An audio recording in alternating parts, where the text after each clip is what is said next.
Je voudrais donc maintenant aborder l'unique sujet d'analyse politique et même géopolitique, géostratégique que j'ai choisi de vous proposer ce soir. Je vous parle de deux tableaux. Il faut regarder deux tableaux. Premier tableau, la guerre russo-ukrainienne. Deuxième tableau, la guerre rwando-congolaise. Commençons par le premier tableau. Je vous pose ici la question suivante. Finalement, qui est en train de négocier la paix avec qui? Dans le conflit entre la Russie et l'Ukraine. Qui est en train de négocier la paix avec la Russie? Mes chers amis, je vous pose cette question exprès, hein, je sais que vous savez, mais écrivons ensemble. Qui négocie actuellement la paix avec la Russie dans le conflit opposant la Russie à l'Ukraine? Qui est en train de négocier la paix avec la Russie? Écrivez le nom de la puissance qui négocie la paix avec la Russie.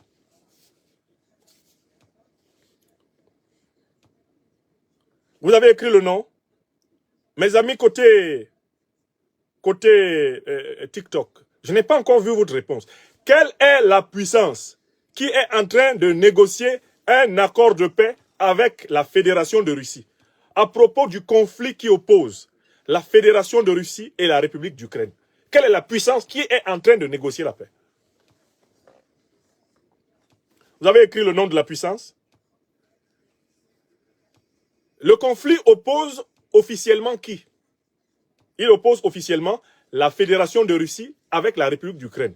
Mais, publiquement, officiellement et de manière éclatante, qui négocie au nom de l'Ukraine? Tout le monde a écrit le nom de la puissance qui négocie au nom de l'Ukraine, les États-Unis. Donc, je pose la question suivante. Il s'ensuit qu'en fait, la guerre entre la Russie et l'Ukraine était-elle une guerre russo-ukrainienne? Comment doit-on écrire la guerre russo-ukrainienne? Quelle est la bonne orthographe de cette guerre au regard de celui qui négocie la paix avec la Russie? Qui faisait la guerre? Qui faisait la guerre à la Russie? Qui faisait la guerre avec la Russie? Avec qui la Russie était-elle donc réellement en guerre? Parce que quand tu vois celui qui négocie la paix, ainsi cela te renseigne une fois de plus sur celui qui faisait la guerre. Est-ce qu'on doit parler d'une guerre russo-ukrainienne? À strictement parler, stricto sensu. Était-ce une guerre russo-ukrainienne? Si vous êtes logique avec la réponse que vous avez tous et toutes donnée dans votre écrasante majorité en disant ce sont les États-Unis qui sont en train de négocier la paix avec la Russie, vous devez en conclure qu'en réalité, à travers l'Ukraine, ce sont les États-Unis qui faisaient la guerre à la Russie. Et les États-Unis sont la puissance qui dirige l'OTAN.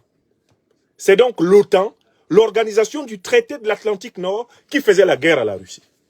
L'Ukraine n'a servi que de cheval de Troie de l'OTAN pour attaquer la Russie.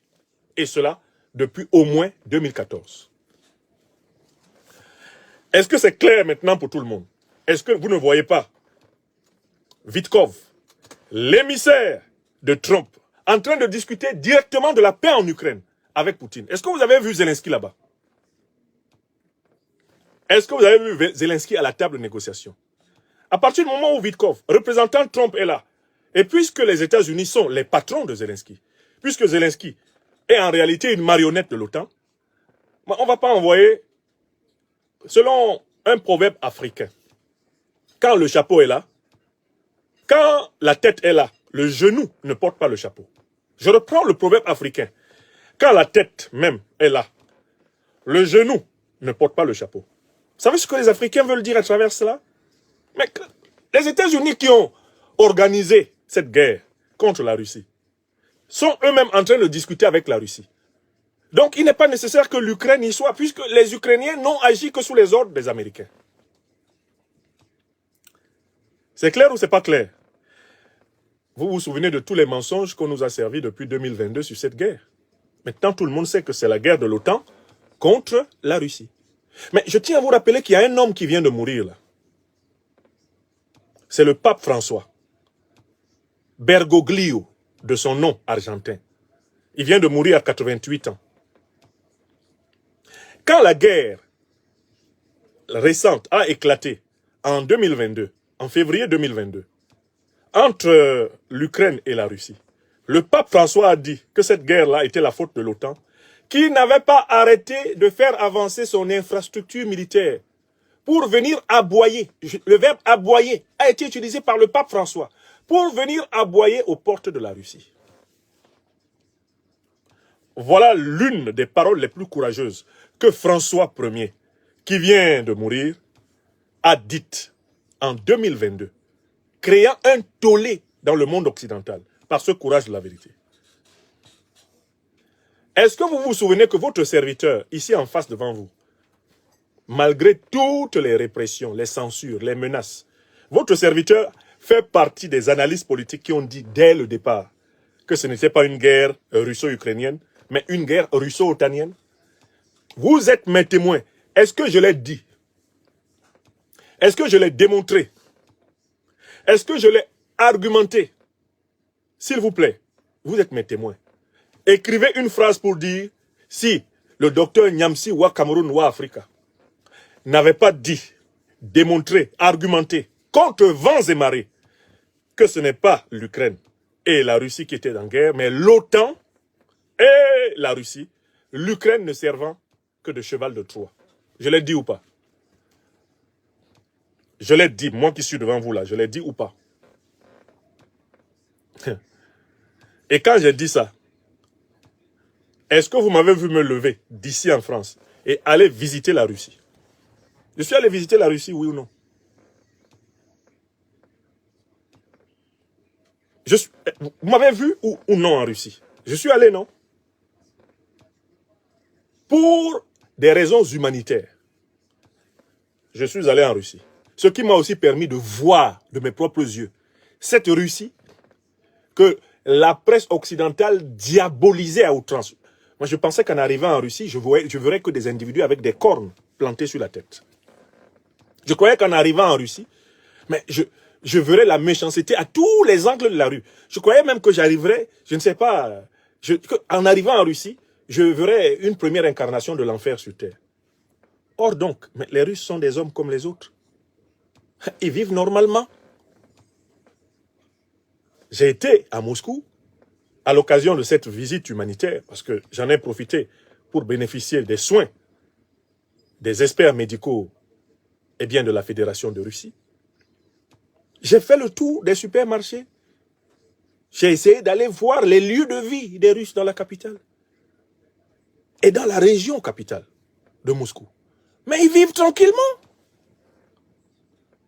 Dans des conditions modernes, dans des conditions indiscutablement. Je ne dis pas que tout soit rose en Russie, je ne dis pas qu'il n'y ait pas de zones où il y a des pauvres. On m'a parlé de zones où il y a des pauvres en Russie, comme il y a des zones où il y a des pauvres en France, aux États-Unis ou n'importe où. Ce n'est pas ça le problème. Je ne vous dis pas que la Russie c'est le paradis.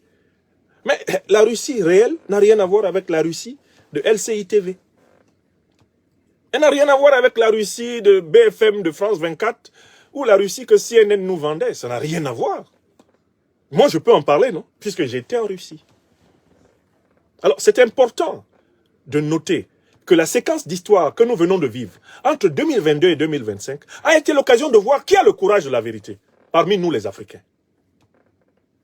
Parce que ça aussi, ça devrait vous permettre de savoir quels sont ceux qui sont prêts à servir authentiquement le peuple africain parmi nous. Moi, quand je dis quelque chose là, je vais faire la chose en question. C'est vrai ou c'est faux? Regardez mes détracteurs, que ce soit sur les réseaux sociaux, au Cameroun, en Côte d'Ivoire, regardez tous mes détracteurs. Trouvez combien ont eu le courage, de s'asseoir devant leur caméra et de dire cette guerre-là, ce n'est pas la guerre de l'Ukraine avec la Russie, c'est la guerre de l'OTAN contre la Russie. Cherchez tous mes détracteurs pour voir combien sont tenus. Ensuite, cherchez parmi eux qui s'est levé pour aller à Moscou. Quand on maudissait le moindre sourire à un Russe. Parmi mes détracteurs, je tiens à insister là-dessus. Parce qu'il y a des leçons à tirer de la séquence qui vient d'avoir lieu entre 2022 et 2025 dans cette fameuse guerre russo-otanienne. Les Africains doivent juger du leadership en fonction du courage de la vérité des gens. il y a des gens qui s'improvisent en donneurs de leçons. Il y a des gens qui s'improvisent en critiques. Il y en a même qui vont jusqu'à à oser évaluer des personnes qui ont accompli des choses qu'ils ne rêvent même pas d'accomplir. Ils étaient ici. Combien de mes plus grands détracteurs là, sur les réseaux sociaux se sont levés pour dire la vérité? Maintenant, la vérité est là. Ce que le pape a reconnu, moi je l'ai démontré. Les vidéos existent, hein. Mes conférences sur le sujet existent. Les preuves sont là. Et je me suis dit, il faut aller voir. C'est trop facile de parler de cette Russie sans l'avoir vue. À la même période, quelque temps avant, on a banni le Mali. Ah non, n'allez pas au Mali. Oh, faut pas aller là-bas. Ce sont des jeunes, ce sont des putschistes. C'était en février 2022. Je ne me suis pas levé ici pour aller au Mali. Alors, demandez à ceux de mes détracteurs qui sont là, pourquoi ils ne sont pas allés au Mali en février 2022? Quand tout l'Occident se promenait avec des gourdins pour assommer toute personne qui sourit au président Goïta et à ses compagnons. Demandez aux détracteurs, ils étaient où? C'est important que nous, Africains, prenions l'habitude de tirer les leçons de toutes les séquences historiques que nous vivons. Le conflit russo-ukrainien a révélé les grands lâches qu'il y a, à la fois dans nos diasporas et dans notre continent africain. Les lâches se sont montrés en plein jour dans cette affaire. Je tenais à ce qu'on regarde bien le tableau. Le tableau russo-ukrainien a été une école pour savoir qui en Afrique a le courage de la vérité. Écrivez ça. Alors, il y a des gens qui prétendent être des leaders, qui aspirent à diriger des pays. Allez consulter la position qu'ils ont prise. Allez voir quel courage de la vérité ils ont eu, alors qu'ils avaient les mêmes informations que moi. Ah non, il ne faut pas énerver les Américains. Hein, sinon, ils vont nous empêcher d'arriver au pouvoir. Oh, il ne faut pas énerver Emmanuel Macron et ses ministres. Ah, sinon, vraiment, jamais on va... Ils ne vont même pas nous laisser être candidats. Ah, ils ont fait ça, ça donnait quoi? Regardez comment est traité, par exemple, l'un de ceux qui répétait tout ce que les Occidentaux disaient sur le conflit, Tidiane Thiam. Vous avez vu comment on le traite? Regardez tous ces opposants-là qui prétendaient être des opposants et qui se sont alignés derrière l'Ukraine contre la Russie. Alors que la vérité, c'était que c'est l'OTAN qui combattait la Russie. Faites la liste de tous les prétendus opposants africains là, qui se sont alignés derrière ce mensonge. Et répondez à la question suivante. Ces gens sont-ils dignes de diriger un pays africain? Les gens qui ont été dans le mensonge là, le mensonge de l'OTAN, le mensonge de Biden, présentant ce conflit comme une affaire russo-ukrainienne. Tous ceux qui ont accompagné ce mensonge en Afrique, les Africains doivent les écarter de leur chemin. Ils ne sont pas dignes de diriger un pays africain. Qu'ils soient au pouvoir ou dans l'opposition, ils ne sont pas dignes. Écrivez ça. Tilana. Je vous ai dit que c'est un tableau. Nous allons tirer tout ce qu'il faut de ce tableau. Mais ma démonstration ne s'arrête pas là. Aujourd'hui, c'est une évidence scientifique, même sur LCI TV. Et il y a des gens qui font comme s'ils avaient oublié. J'ai vu un certain philosophe là, comment il s'appelle, Luc Ferry, ancien ministre de l'Éducation nationale, professeur de philosophie. Philosophe, écrivain, connu ici en France. Ils étaient là sur LCI TV en train de soutenir la thèse que c'était un conflit russo-ukrainien. Il y a un certain nombre de généraux qui ont brillé dans l'affaire, les Yakovlev, les généraux de LCI TV. Ils étaient nombreux, les Pelistrandi, etc. Ils étaient nombreux. Les comment ils s'appellent, Trinquants. Ils étaient remplis sur LCI TV, en train de mentir aux Français, de mentir aux Européens. Et leurs équivalents étaient remplis sur les chaînes américaines, eh bien, alignés derrière le bloc démocrate. Ils ont menti, menti, menti, menti. Ce qui me fatigue aujourd'hui, c'est qu'une partie de ces gens-là, qui ont tenté de présenter ce conflit comme étant une simple affaire russo-ukrainienne, sont en train de changer subrepticement de langage et s'aligner sur des thèses qui étaient considérées comme scandaleuses. C'est-à-dire que quand tu avais même dit ça, sur YouTube, sur Facebook, partout là, on commençait à signaler ton compte. Tu recevais des menaces. Ah non, vous avez enfreint la législation. Mais le problème, c'est que maintenant, sur LCI TV, sur BFM TV, etc., Les mêmes qui mentaient sur la nature réelle du conflit, c'est-à-dire sa nature otano-russe. Les mêmes sont en train de dire maintenant, oh, de toutes les façons, ce sont les Américains qui ont organisé ce conflit. Ce sont les Américains qui ont poussé toute l'OTAN à attaquer la Russie. Ce sont les Américains qui ont saboté le gazoduc de Nord Stream. Ce sont les Américains qui ont monté cette affaire. Et de toutes les façons, maintenant qu'ils en sortent. J'ai entendu Luc Ferry dire ça. J'ai entendu, même Yakovlev est en train de lâcher les Américains. Astafroullah. Ha! Général Yakovlev. Qu'est-ce qu'il nous a pas dit, celui-là? Je vois qu'on punit d'autres personnes pour n'avoir pas respecté le devoir de réserve. Mais qu'est-ce que ces généraux-là, soutenus par l'actuel gouvernement, n'ont pas dit? Quel écart de langage ne se sont-ils pas autorisés quand le mensonge dominait l'opinion officielle, dans cette affaire? Et il faut que les Africains se retournent et regardent les dirigeants africains, que ce soit les chefs d'État ou les leaders d'opposition, qu'ils examinent l'attitude qu'ils ont adoptée face au conflit russo-ukrainien. Car ce conflit a été l'occasion de connaître les lâches qui nous gouvernent et les lâches qui veulent nous gouverner. Il n'y a pas son bon dedans. Un lâche qui gouverne n'est pas meilleur qu'un lâche qui veut gouverner. Car en fait, on fuit la pluie pour aller se cacher dans la rivière. Donc, Africains, le conflit russo-ukrainien s'avère plutôt le conflit russo-otanien. Tous ceux qui ont soutenu le contraire, vous avez l'occasion de comprendre qu'ils ne méritent pas notre confiance. Car celui qui ment sur des choses qu'il était aisé de documenter, comme celle-là, et que le pape François a dites en connaissance de cause, celui qui ment sur ces choses-là, il n'est pas digne de notre confiance pour nous diriger. Mais ça, c'est ce que j'appelle le tableau 1. Le tableau 1. Ah mais oui, Augustine Adjovi, tu as raison ma soeur. Qui vit, voit. Oui, oui, qui vit, voit. Faites la liste, hein. Pays par pays. Étudiez les positions de la classe politique sur le conflit russo-ukrainien. Vous connaîtrez qui sont les lâches. Vous saurez quels sont les lâches qui nous gouvernent en Afrique. Et vous saurez quels sont les lâches qui ne doivent jamais nous gouverner en Afrique. Étudiez les positions africaines sur le conflit russo-ukrainien. Maintenant que la vérité scientifique s'est imposée dans l'opinion, à savoir que ce n'est pas un conflit russo-ukrainien, mais un conflit russo-otanien. OTAN contre la Russie. Tous ceux qui ont contribué au mensonge, vous savez qu'il ne faut jamais leur confier le pouvoir. Jamais. En Afrique. S'ils sont au pouvoir, il faut tout faire pour qu'ils le perdent. S'ils veulent avoir le pouvoir, il faut tout faire pour qu'ils ne l'aient jamais. Ils ne sont pas dignes de défendre notre souveraineté. Ils ne seront pas capables. Bon. Mais ça, c'était le tableau russo-ukrainien, mes chers amis. Je vous invite maintenant à un voyage. Allons en Afrique. Rendons-nous dans un pays qui s'appelle la République démocratique du Congo et qui est en guerre avec le Rwanda. On parle du conflit rwando-congolais.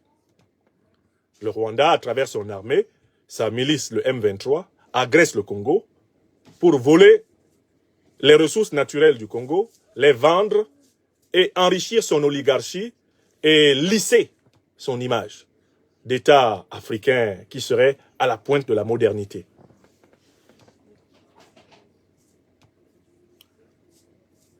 Mais la grande question est la suivante.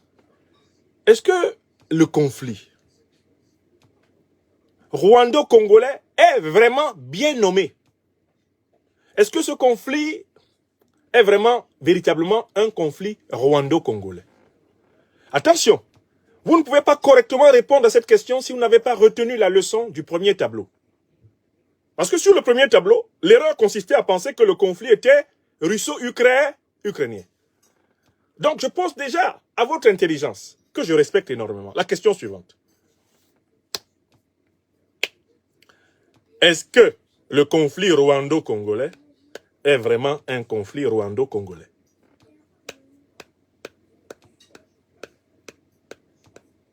Non, écoutez, parce que certains parlent de conflit rwando-congolais. Est-ce que c'est un conflit rwando-congolais? Puisque nous venons de démontrer que le conflit russo-ukrainien était en réalité un conflit russo-otanien. Maintenant, allons en Afrique. Et je pose la question.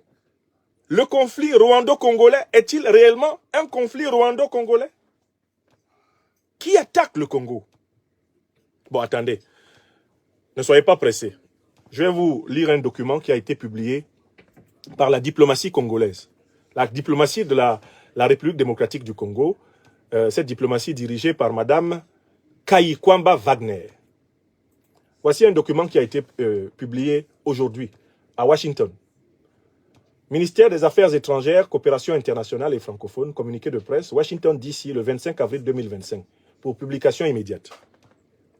Signature d'une déclaration de principe entre la République démocratique du Congo et la République du Rwanda, sous l'égide des États-Unis d'Amérique. Je recommence le titre même d'abord du communiqué. Signature d'une déclaration de principe entre la République démocratique du Congo et la République du Rwanda sous l'égide des États-Unis d'Amérique. Il y a ici dans ce titre une expression importante qui s'appelle sous l'égide. Sous l'égide. Quelle est la puissance qui est à la tête, qui considère en réalité la République démocratique du Congo et le Rwanda comme étant sous sa tutelle? Parce que l'expression sous l'égide est une expression très claire. Quand un accord se fait sous l'égide d'une puissance, c'est que les deux puissances se soumettent à l'autorité de la puissance médiatrice et agissent sous son égide. Agir sous l'égide, c'est un acte d'allégeance. Le titre vous dit déjà dans quelle affaire nous sommes. Si le Rwanda et la République démocratique du Congo signent un accord sous l'égide des États-Unis, cela veut dire que la République démocratique du Congo est sous l'égide des États-Unis, n'est-ce pas? Non, on commence par ça, parce que là, c'est l'analyse du titre. Si le Rwanda et le Congo, RDC, signent un accord sous l'égide des États-Unis, cela veut dire que la République démocratique du Congo reconnaît qu'elle est sous l'égide des États-Unis, n'est-ce pas? Mais ça veut dire aussi que le Rwanda reconnaît qu'il est sous l'égide des États-Unis. Autrement dit, les deux pays qui se faisaient la guerre par la volonté de qui? De leur patron commun. Les États-Unis. Est-ce que vous comprenez le titre d'abord du communiqué? Tshisekedi avoue que la République démocratique du Congo agit sous l'égide des États-Unis. On n'a pas dit des Nations Unies. Hein. On aurait pu cacher ça derrière les Nations Unies. Et ça aurait distrait encore beaucoup d'Africains, beaucoup de Congolaises et Congolais auraient dit « Ah, mais c'est une organisation internationale, c'est le rôle de l'ONU. » Non, c'est sous l'égide des États-Unis. C'est-à-dire que le Congo de Tshisekedi dit « Je suis sous l'égide des États-Unis ». Le Rwanda de Kabila dit « Je suis sous l'égide des États-Unis ». Du coup, la question est la suivante. Mais qui se battait alors? Deux suppôts des États-Unis se battaient. Autrement dit, la guerre rwando-congolaise a été organisée par qui? Non, on appelle ça la logique. La guerre entre le Rwanda et le Congo est organisée par qui? Écrivez le nom, parce que on avait déjà le nom de ceux qui ont attaqué la Russie à travers l'Ukraine. On a à nouveau le nom de ceux qui ont attaqué la République démocratique du Congo à travers le Rwanda. C'est qui? Non, c'est qui? Écrivez le nom. Alors, nous pouvons écrire la phrase suivante. De la même façon que les États-Unis et l'OTAN sont en réalité ceux qui sont en guerre contre la Russie et non pas l'Ukraine, l'Ukraine est simplement utilisée. De la même façon, les États-Unis et l'OTAN sont en réalité ceux qui sont en guerre contre la République démocratique du Congo. Le Rwanda et l'Ouganda sont seulement des marionnettes comme l'Ukraine. Écrivez ça. Tilana Yomi. Le Congo, République démocratique du Congo, est attaqué par l'OTAN. Mais, ce n'est pas fini. Je lis la suite du communiqué avant de vous donner la suite de l'analyse. Je vous ai parlé de deux tableaux. Un tableau en Europe, en Eurasie, un tableau en Afrique. Et sur les deux tableaux, vous avez la même leçon qui nous est administrée. à partir de l'analyse des réalités tangibles, l'analyse des données empiriques de la situation. Donc vous comprenez que Kagame, c'est le Zelensky des Grands Lacs. Comprenez que Museveni, c'est le Zelensky des Grands Lacs. C'est clair pour tout le monde ou pas? Oui, Kagame, c'est le Zelensky des Grands Lacs. Museveni, c'est le Zelensky des Grands Lacs. Mais il y a quelque chose que vous devez comprendre, c'est que Tshisekedi lui-même, c'est un Zelensky. Puisqu'il agit sous l'égide des États-Unis. Il a le même patron que Kagame et Museveni. Là, il vient d'avouer ça. Il y a une scène très célèbre du théâtre africain de Côte d'Ivoire. C'est une scène dans laquelle on voit le célébrissime Gao Michel avec sa partenaire, son épouse théâtrale, la princesse de Kpada. La princesse de Kpada. Gao Michel, de retour chez lui, et qui est un personnage très capricieux, fait remarquer à sa femme que les choses vont se compliquer parce que dans les maisons de ses amis, on a trouvé des canaris remplis de fétiches et de filtres d'amour que les femmes ont installés pour s'assurer que leurs maris ne les quitteront jamais. Gao Michel dit à sa femme Clémentine Papoué, la princesse de Kpada, si je trouve un canari dans lequel tu as mis des médicaments pour m'envoûter, on coupe igname. On va se séparer parce que tous mes amis m'ont dit que leurs femmes ont placé des canaris remplis de fétiches, fétiches qu'on appelle en Côte d'Ivoire les basses. Et donc, je te soupçonne d'être toi aussi en train de m'envoûter pour me transformer en mouton. Vous connaissez Gao Michel dans ses démonstrations. C'est à cet instant précis que Clémentine Papoué, la princesse de Kpada, l'épouse de Gao Michel, commet une erreur d'analyse logique. Elle prononce la phrase suivante. Gao, il faut comprendre que quand une femme prend des basses et des fétiches pour mettre dans canari et pour envoûter son mari, c'est parce qu'elle l'aime. C'est par amour. C'est à cet instant que l'intrépide, l'intraitable Gao Michel bondit de joie en disant voilà, mais tout est révélé, le mot est lâché. Le mot est lâché, tu es tombé. Je t'ai tendu un piège au courbon. Oh, mais vraiment, mais tout est clair. Alors, Clémentine Papoué, la princesse de Kpada, est complètement dépassée par Gao Michel à ce moment-là. Elle se demande qu'est-ce qui arrive à son mari. Mais qu'est-ce qui est clair? Et Gao te dit, tu ne m'as jamais aimé. Ah oui, tu ne m'as jamais aimé. Puisque tu dis que les femmes qui bassent leur mari sont celles qui les aiment. Or, pourquoi moi je n'ai pas le droit d'être bassé comme tous les autres hommes? Pourquoi dans cette maison qui est grande comme ça, il n'y a même pas un petit canari avec quelques fétiches pour exprimer l'extrémité, la radicalité, la totalité, la globalité, l'universalité, l'immensité, l'océanicité de ton amour pour moi? Tu n'as pas été capable de placer un petit canari. Alors que dans la petite maison de Boiri, on a trouvé un gros canari de base comme ça. Moi, dans cette grande maison, tu n'as même pas fait un petit effort de me basser un peu pour me montrer ton amour. Eh bien, tu ne m'as jamais aimé. Clémentine Papoué, la princesse de Kpada, est dépassée. Ce qui vient de se passer avec la déclaration que je vais vous lire, c'est exactement la même scène. Tshisekedi a été pris dans son propre film. Tshisekedi signe un accord avec le Rwanda sous l'égide des États-Unis.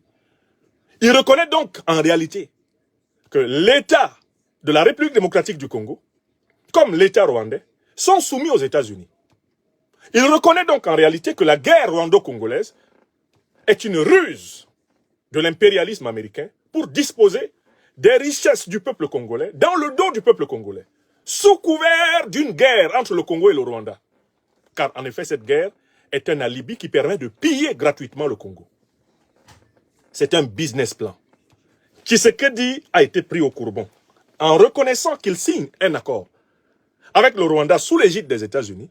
Il reconnaît que Kagame et lui jouent à un sale jeu dans le dos des peuples rwandais et congolais au profit de l'oligarchie financière et industrielle occidentale, de l'OTAN.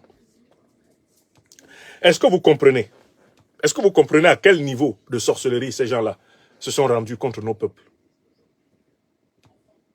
Quand je vous ai dit ici qu'il n'y a pas son bon dedans, Tshilombo,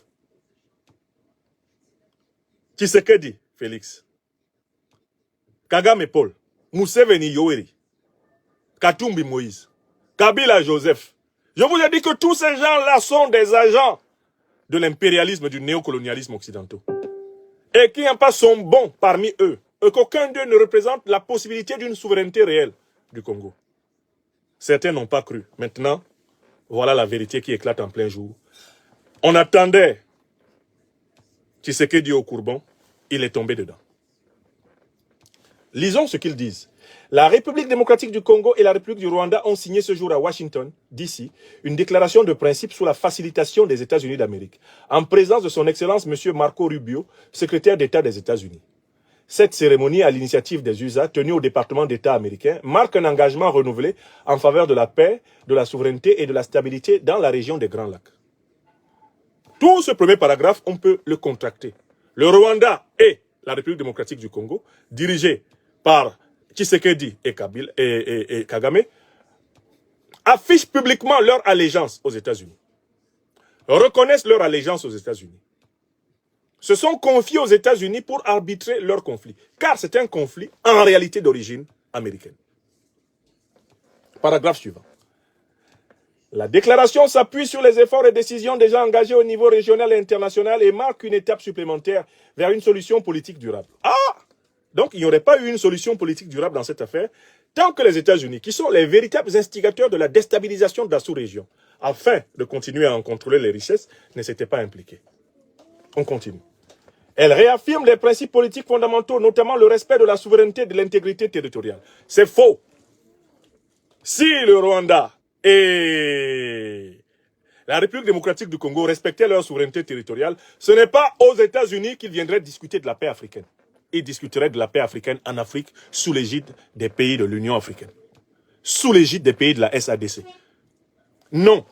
Ce communiqué est la preuve de l'allégeance, de la soumission, de la vassalité des deux pays envers les États-Unis. C'est clair. Le Rwanda et la République démocratique du Congo sont exactement comme l'Ukraine. Ils sont traités comme l'Ukraine est traitée par les États-Unis. Trump décide pour l'Ukraine. Il ne discute pas avec quelqu'un. Il n'écoute même pas les cris d'orfraie des Européens, qui sont en réalité soumis à sa puissance, en tant que grande puissance de l'OTAN. Trump décide aussi pour Tshisekedi, il décide aussi pour Kagame. Car Tshisekedi et Kagame sont soumis à l'impérialisme américain. Écrivez ça. C'est de ça qu'il est question là, pour ceux qui savent lire. Oui. Pour ceux qui savent lire et écrire, c'est clair. On continue. Le principe de non-ingérence dans les affaires internes des États, mon œil. Vous signez un accord sous l'égide des États-Unis, il n'y a pas d'ingérence. Les États-Unis sont-ils un pays africain? C'est de l'ingérence, vous avez autorisé. On continue. La cessation de tout soutien aux groupes armés. Mais qui finance les groupes armés? C'est le Rwanda, l'Ouganda. Qui leur donne les armes? Qui leur vend les armes? Mais les puissances de l'OTAN, principalement. Oui ou non? Vous parlez de quoi? Tout le communiqué est basé sur du faux. Du faux, du faux, du faux. La cessation de tout soutien aux groupes armés, le retour sur les volontaires des personnes déplacées et des réfugiés, ainsi que la mise en place d'un cadre d'intégration économique régionale progressive. Et prévoit également des consultations supplémentaires en vue de l'élaboration d'un futur accord de paix. Cette initiative américaine s'inscrit en complémentarité des efforts régionaux en cours, ainsi que de la médiation conduite par l'État du Qatar. Zapa Baba. Le Qatar, faiseur de paix en Afrique. Le Qatar, qui est un État officiellement parrain des groupes terroristes qui ensanglantent toute l'Afrique. Voilà un des alliés de la déstabilisation du Moyen-Orient avec l'OTAN. Voilà l'un de ceux qui ont participé à la destruction de la Libye, à l'assassinat de Kadhafi, à la déstabilisation de tout le Sahel. Le Qatar est cité dans l'affaire. Oh Seigneur. Oh Tata Nzambe. Lumumba, Patrice. Moulele Pierre. Kimbangu, Simon. Matsuwa, André. Ngwabi Marien. Afrika mobimbae. Tokangi maboko. Tozali kotalae. Bana basili na kokende. Bana basili na kotekamae. Na banguna. Tolati mokuya. Ata malobate. Congo na bana Afrika. Baleli. Afrika mobimbae. Tokangi maboko. Tozali kotalae. Bana basili na kokende. Bana basili na kotekamae. Na banguna. Tolati mokuya. Ata malobate. Congo na bana Afrika. Baleli. Mon homonyme célèbre, Franklin Boukaka, avait déjà chanté cette tragédie. La voilà qui se poursuit. Et continuons à lire. Dans son allocution, Son Excellence Madame Thérèse Kayikwamba Wagner, ministre des Affaires étrangères, coopération internationale et francophonie, a salué la déclaration comme une étape significative vers la paix, tout en soulignant que celle-ci doit être poursuivie selon une séquence rigoureuse. Sécurité d'abord, confiance ensuite et coopération en dernier ressort. Elle a réaffirmé que la position de la RDC demeure ancrée dans la résolution 2773 du Conseil de sécurité des Nations Unies qui exige le retrait de toutes les forces étrangères du territoire congolais et la cessation de tout soutien externe aux groupes armés. Voilà des gens qui agissent hors du cadre des Nations Unies et qui viennent rappeler que c'est les résolutions des Nations Unies qui sont importantes. Ça n'a pas été signé sous l'égide des Nations Unies. Votre communiqué là est signé sous l'égide des États-Unis d'Amérique. Et les États-Unis d'Amérique, ce ne sont pas les Nations Unies. On continue. La ministre a souligné que la RDC constitue une pierre angulaire des solutions aux défis mondiaux, notamment en ce qui concerne la transition énergétique et les chaînes d'approvisionnement en minerais critiques. Les ressources nationales, minerais, énergie et capital humain doivent être mobilisées de manière responsable et transparente au service du développement durable du pays et de la stabilité globale. Ce paragraphe doit être compris de la manière suivante. Le gouvernement congolais de Félix Tshisekedi a décidé de brader lui-même, directement, les richesses du Congo aux États-Unis et à leurs alliés. Il a décidé de tirer le tapis sous les pieds du Rwanda et de l'Ouganda. Le Rwanda et l'Ouganda vendaient à 100 francs. Eh bien, Tshisekedi est prêt à vendre à 1 franc. En échange de la protection de l'OTAN. Je recommence. Si le Rwanda et l'Ouganda vendaient à 100 francs congolais, Tshisekedi dit, moi je vais vendre à 1 franc congolais, à condition que les États-Unis, l'OTAN me protègent et m'aident à rester au pouvoir. Vous avez compris? Est-ce que c'est clair pour tout le monde? C'est de ça qu'elle parle. Ce paragraphe-là n'a pour but que de dire aux États-Unis, nous, gouvernement congolais de Tshisekedi Félix, nous vous garantissons un accès encore plus immense aux ressources du Congo, à condition que vous nous débarrassiez de nos rivaux, qui sont également vos vassaux. Oui! C'est la braderie, c'est le bradage de la République démocratique du Congo. C'est ça qui est acté là. Et on continue. Elle a également insisté sur l'importance d'engagements contraignants et de mécanismes crédibles de redevabilité, en rappelant que les initiatives précédentes n'ont pas connu un aboutissement final. La paix, a-t-elle affirmé, doit reposer sur la rigueur, la responsabilité et les actions vérifiables. Ça, c'est ce qu'on appelle des vœux pieux. Ça n'engage que ceux qui y croient. On continue. La RDC a exprimé sa reconnaissance pour l'engagement de principe des États-Unis. Mon Dieu. L'engagement de principe des États-Unis. Mais les États-Unis ont toujours veillé à ce que des Congolais qui se battaient pour que les richesses du Congo profitent aux Congolais soient tués. L'assassinat de Lumumba de Moulele, l'assassinat de Kabila Laurent Désiré, c'est une action de la CIA. À travers ces suppôts locaux, Les documents officiels américains déclassifiés ont révélé la somme exacte que la CIA a payée à Joseph Désiré Mobutu, qui devait s'appeler plus tard Mobutu Sese Seko Kukumbendu Wazabanga. On lui a payé la somme de 250 000 $ pour assassiner Lumumba. On a retrouvé les souches de la facture. Les souches. Elles sont publiées aux États-Unis. Donc, les États-Unis d'Amérique ont une constante qui a été énoncée dans la lettre du 2 août 1939 par Albert Einstein à Franklin Delano Roosevelt. C'est de penser qu'il ne faut pas que le Congo soit dirigé par des patriotes souverainistes panafricanistes.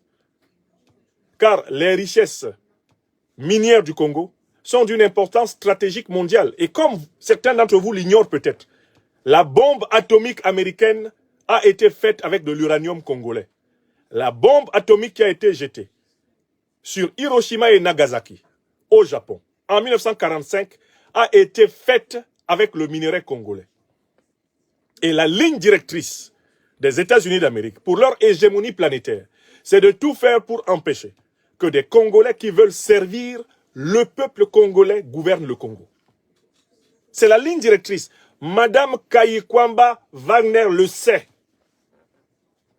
Et cette diplomatie n'est rien d'autre qu'une diplomatie de la soumission, une diplomatie de la capitulation, une diplomatie de la vassalité, une diplomatie de l'alignement, une diplomatie de la servitude volontaire.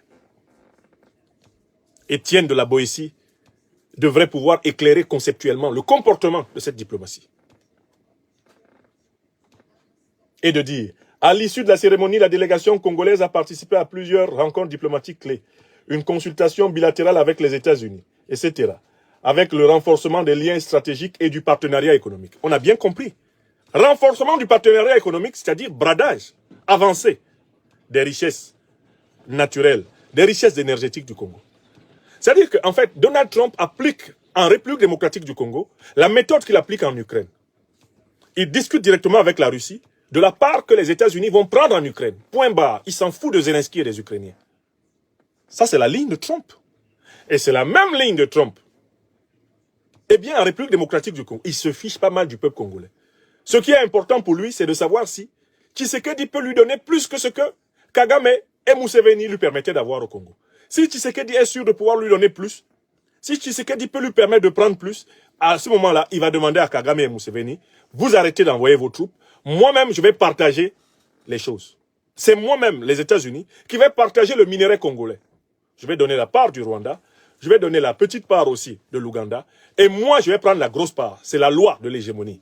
C'est cela, Make America Great Again. Osengi Boam. Nyambou Mamé.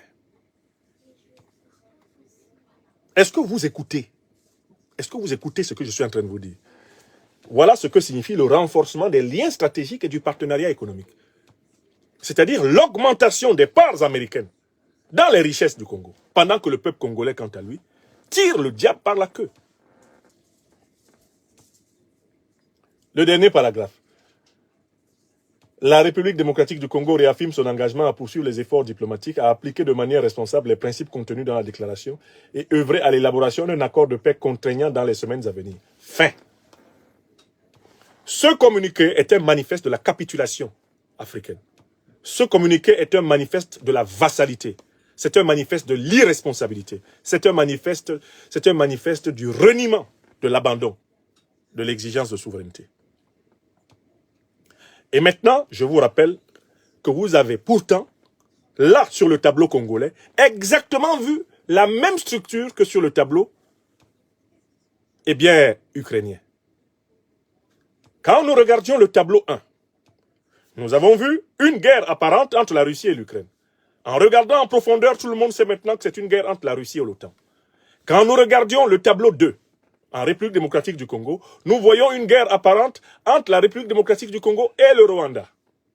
Mais en regardant profondément, nous avons bien vu que c'est une guerre entre les peuples de la République démocratique du Congo, du Rwanda et même de l'Ouganda, d'une part, une guerre entre les peuples africains et l'OTAN. C'est cette guerre qui nous est livrée au Congo. Parce qu'il ne faut pas oublier que dans cette affaire, sont autant floués, les peuples ougandais, congolais et rwandais, par des élites corrompues et soumises à l'impérialisme de l'OTAN. Ainsi, tu regardes en Eurasie, tu vois l'OTAN à la manœuvre, appliquant sa stratégie si bien décrite dans les livres de Daniel Ganser, le chercheur suisse, qui a écrit « Les guerres illégales de l'OTAN ». Tu te retournes vers l'Afrique, tu regardes les Grands Lacs et tu vois la même stratégie, à travers des proxys, déstabiliser des États riches pour leur imposer la capitulation économique et les piller. Là, c'est sur les terres rares de l'Ukraine que Trump et les États-Unis sont en train de mettre le grappin. Et au Congo, c'est sur les minéraux rares de la République démocratique du Congo que Trump et ses amis, eh bien, de l'OTAN, veulent mettre le grappin encore plus profondément que par la méthode rwando-ougandaise. Est-ce que la masterclass est rentrée dans les cerveaux? Est-ce que tout le monde a compris la leçon des deux tableaux géopolitiques et géostratégiques? C'est clair pour tout le monde ou pas? Voilà. L'objectif de la présente conférence est atteint. Je voudrais maintenant remercier toutes celles et ceux qui penseront à la partager des campagnes aux villes, des diasporas, eh bien, aux contrées les plus éloignées de la terre. Que les peuples du monde entier, que la soi-disant communauté internationale sache que les Africains maîtrisent le jujutsu géopolitique et géostratégique international du point de vue de la compréhension théorique. Qui a compris théoriquement se prépare à la maîtrise pratique. Et c'est cela qu'on appelle la praxis. C'est cela qu'on appelle la praxis.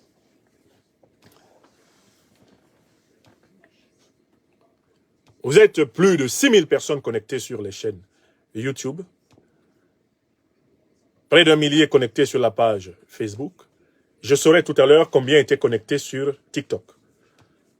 Je compte sur vous pour que la présente conférence, sur les deux grands tableaux de la grande manipulation impérialiste planétaire, aille dans tous les foyers. Qu'elle visite tous les cerveaux, qu'elle touche tous les cœurs. Mais surtout, que ceux qui croyaient que nous, Africains, ne comprendrions pas la complexité du jeu maléfique qu'ils jouent contre l'Afrique se détrompent. Le temps où le voile d'ignorance pouvait être jeté sur les Africains est passé. Le temps où on pouvait jeter un voile d'ignorance sur les Africains est passé. La première chose, abonnez-vous à cette page, cliquez sur le bouton s'abonner qui s'affiche juste en bas. Et la deuxième chose, cliquez sur la cloche de notification pour ne rater aucune des vidéos que je publie ici très régulièrement. Retrouvez KDV Africa sur YouTube, Facebook, TikTok.